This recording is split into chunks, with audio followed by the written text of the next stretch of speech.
Everyone, आज हम जानेंगे मेमोरी के बारे में जो कि सीपीयू में लगा हुआ रहता है। तो चलिए जानते हैं व्हाट इज मेमोरी। उससे पहले एक एग्जांपल से समझते हैं कि मेमोरी क्या है। देखिए, जैसे कि हमारा ब्रेन एक मेमोरी है, वो बीता हुआ कल को या पास्ट इवेंट्स को याद रखता है, चाहे वो अच्छा हो चाहे वो बुरा हो। उसी तरीके से मेमोरी भी डेटा को स्टोर करके रखता है। अब मेमोरी से मतलब है यहाँ पे रैम, रैंडम एक्सेस मेमोरी। जब कंप्यूटर में प्रोसेसर कोई भी डेटा सबसे पहले खोजता है अपना कैशे में, अगर उसको डेटा नहीं मिलता है तो वो कहाँ जाता है? रैम के पास जाता है। तो जिन्होंने मेरा फर्स्ट वीडियो नहीं देखा है वो प्लीज प्रोसेसर का वीडियो को जरूर देखें, जिससे कि आपको समझने में और आसानी होगा। अब चलिए जानते हैं what are the specifications of a memory, मतलब कि मेमोरी को हम लोग किस तरीके से पहचानेंगे। तो सबसे पहले मेमोरी स्पेसिफिकेशंस में आता है नंबर ऑफ पिन्स, जैसा कि अभी आप अपने स्क्रीन में देख पा रहे होंगे, उसमें गोल्डन कलर का पिन्स आपको दिख रहा होगा स्क्रीन में। ओके, नेक्स्ट है एफएसबी, जिसका फुल फॉर्म होता है फ्रंट साइड बस, और एफएसबी का बारे में मैंने प्रोसेसर का वीडियो में बताया है। जिन्होंने नहीं देखा है please go and watch that video. चलिए नेक्स्ट देखते हैं सिंगल और डुअल चैनल। तो सिंगल और डुअल चैनल, जैसा कि अभी आपको दिख रहा होगा स्क्रीन में कि रैम में बोथ साइड क्या होता है? पिंस होता है। तो मेमोरी स्पेसिफिकेशंस में क्या क्या बताया अभी मैंने कि मेमोरी स्पेसिफिकेशंस मतलब रैम में नंबर ऑफ आपको पिंस देखने को मिल रहा है, जो कि गोल्डन कलर का अभी मैंने बताया।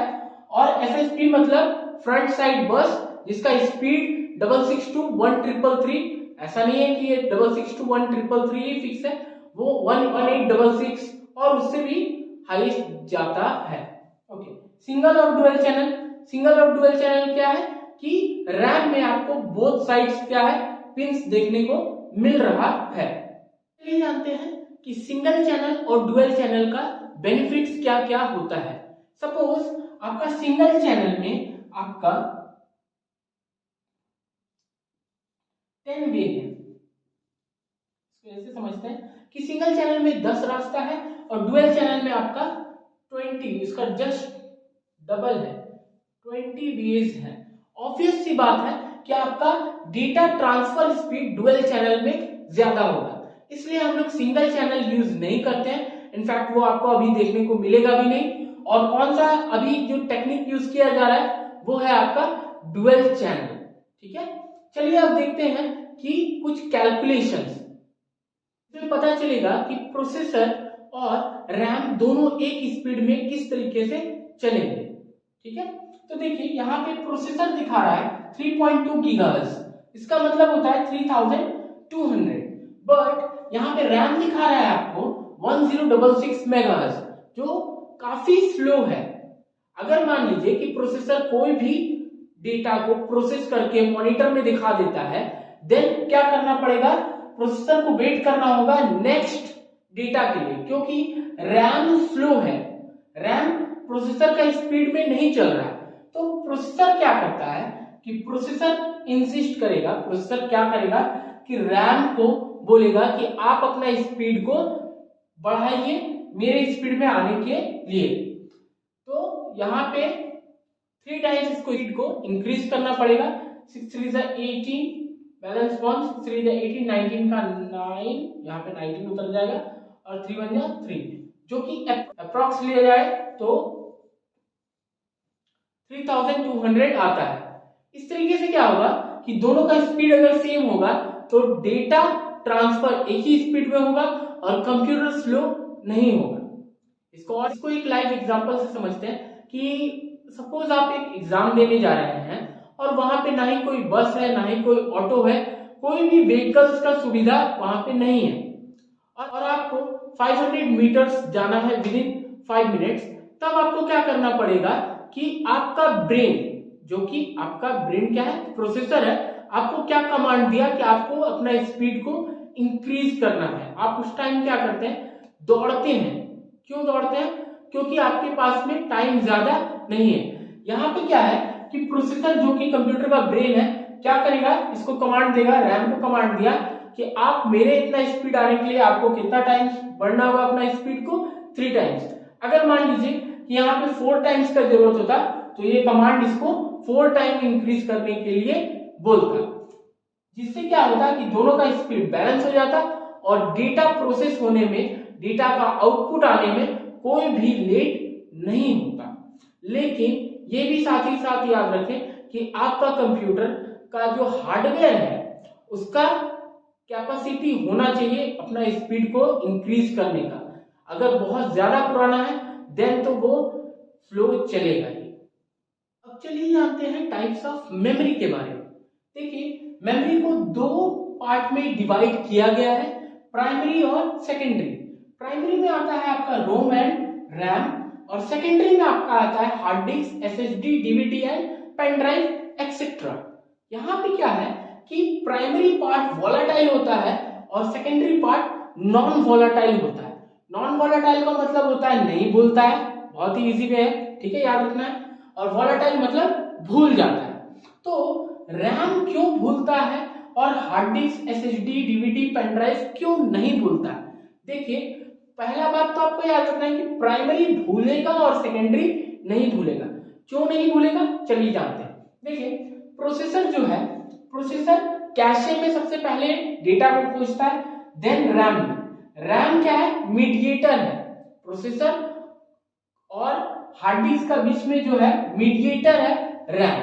और रैम का size 2GB, 4, 6 and 8GB etcetera होता है, ज्यादा नहीं है। इसका 500GB, 1TB स्पेस होता है। अगर सपोज ये डेटा को नहीं भूलेगा तो जैसे प्रोसेसर कोई भी डेटा को रैम के पास दिया, रैम के पास नहीं है, रैम क्या किया, हार्ड डिस्क से लेगा, रैम के पास आया, अगेन प्रोसेसर को दे देगा, ठीक है। देने के बाद ये भूल जाता है। अगर ये नहीं भूलेगा तो इसका स्पेस कम है और ये फुल हो जाएगा। तो ये अगर फुल हो गया, इसका 2GB या सपोज 4GB का है, ये इसका 4GB फुल हो गया, तो 4GB के बाद अगर कोई भी कमांड प्रोसेसर बोलेगा रैम को लाने के लिए कोई भी डेटा, तो रैम नहीं ला सकेगा हार्ड डिस्क से, क्योंकि इसके पास में जगह नहीं है। इसी कारण से रैम को वोलेटाइल रखा गया है कि वंस कोई भी डेटा प्रोसेसर रैम से मांगा, रैम हार्ड डिस्क से लाके अगेन अपने पास में लाया और प्रोसेसर को देने के बाद ये डेटा भूल जाता है, ताकि न्यू कोई भी डेटा प्रोसेसर मांगता है तो उसको वो लाके दे सके। क्लियर है क्यों वोलेटाइल है? चलिए देखते हैं कि रोम क्या है। देखिए रोम जो है रीड ओनली मेमोरी, जिसका अंदर कंप्यूटर का प्रोग्राम रहता है और इसको पावर सप्लाई देता है सीमॉस, जो कि एक छोटा सा बैटरी होता है जिसका वोल्टेज होता है आपका 3 और 3.3 वोल्ट, ठीक है, जिसका 5 इयर्स का लाइफ होता है। इस बैटरी का लाइफ होता है 5 इयर्स, ठीक है। 5 साल तक तो ये डेटा को नहीं भूलेगा। क्यों नहीं भूलेगा? कंप्यूटर ऑफ भी हो जा रहा है तो इस सीमॉस बैटरी जो है रोम को 24/7 पावर सप्लाई प्रोवाइड कर रहा है, इसलिए डेटा को नहीं भूलेगा। लेकिन जब बैटरी खराब हो जाएगा 5 साल के बाद, तो क्या होगा कि डेटा वो भूल जाता है, तो इसको उस टाइम क्या कहेंगे? वोलेटाइल बोलेंगे, ठीक है। अब एक और एग्जांपल देख लेते हैं। आपके हाथ में वॉच है, मतलब रिस्ट वॉच है, ठीक है। तो सपोज उसका बैटरी खराब हो जाता है, तो किसी किसी को लगेगा कि ये अपना जो कंप्यूटर का प्रोग्राम है वो भूल गया, मतलब हो सकता है ना कि रिमूव हो गया या उड़ गया, इसे कह सकते हैं। तो आपका जो रिस्ट वॉच है अगर उसका बैटरी खराब हो जाता है तो उसका जो आवर का हैंड है, मिनट का हैंड है, वो वहीं पे रहता है। अगेन अगर आप बैटरी लगाते हैं और उसका टाइम को सेट कर देते हैं तो फिर वैसे ही चलने लगता है। सेम इसमें भी क्या है कि आपका जो सीमॉस बैटरी खराब हो जाता है तो आपको क्या करना है कि सीमॉस बैटरी को चेंज कर देना है, एक न्यू सीमॉस बैटरी को लगाना है अपने सीपीयू में, और रीड ओनली मेमोरी मतलब रोम में जो प्रोग्राम है उसको सही से सेट करने के लिए आपको क्या करना है कि कंप्यूटर जब आपका स्टार्ट होगा एक बीप साउंड देगा, उस टाइम आपको क्या प्रेस करना है, देखना होगा आपको स्क्रीन में, आइदर आपको एस्केप, F2 या F1, F12 या डिलीट, ये 5 ऑप्शन में से कोई एक ऑप्शन को प्रेस करना है जो कि आपको स्क्रीन में दिख रहा है। कोई अदर ऑप्शन भी अगर आपको दिख रहा है तो वो प्रेस करना है। वहां पे लिखा होगा F12 to go to BIOS, आपको उसमें जाना है और वहां जाने के बाद आपको लिखा हुआ रहेगा डिफॉल्ट सेटिंग, ठीक है। तो वहां पे आपको डिफॉल्ट सेट कर देना है। आप वहां अपना डेट एंड टाइम भी सेट कर सकते हैं। ये तो था प्राइमरी का। और जो सेकेंडरी पार्ट होता है, hard disk drive, solid state drive, DVD, pen drive, ये डेटा को परमानेंटली स्टोर करके रखता है आपका। ये जो है आपका सेकेंडरी जो है वो डेटा को परमानेंटली स्टोर करके रखता है, जो कि hard disk drive, solid state drive, DVD and pen drive है। तो प्राइमरी वॉलेटाइल होता है, सेकेंडरी नॉन वॉलेटाइल होता है। आपको याद रखना है कौन सा प्राइमरी में और कौन सा सेकेंडरी में। तो आज के लिए इतना ही, मिलते हैं अपने नेक्स्ट वीडियो में। Till then watch all of my videos to learn more about computer and IT knowledge. That's all. Thank you.